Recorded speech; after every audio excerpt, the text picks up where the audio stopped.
Here are 10 things about the JET program that you probably didn't know about. If you do not live in subsidized housing, the likelihood of your home being furnished when you get there is very low. Not just furniture, I'm talking no fridge, no stove, no washing machine. Like, those things will not come included in your house. Just because you're an ALT and just because there may have been an ALT before you, doesn't mean that your principal or your vice principal or your staff know anything about how an ALT works, the parameters of your job, or really anything at all. There's a high turnover rate in Japan for staff, and the likelihood of you having staff that have never worked with an ALT or foreigner before is pretty high. So that sometimes you're treated as regular staff, and other times you're an exception to the rule. You're paid only once a month.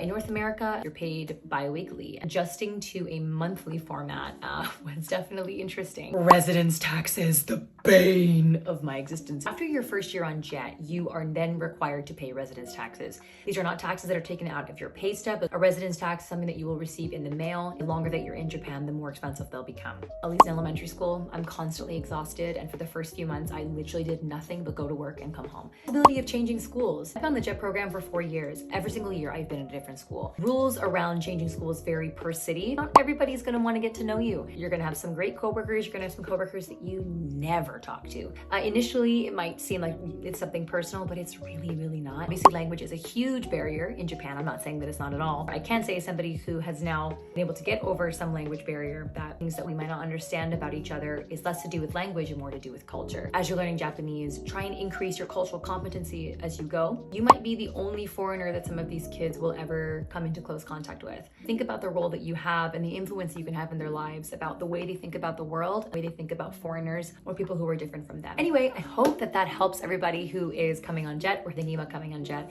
If you're curious about hearing more about my life in Japan, definitely follow me on Princess Power for more.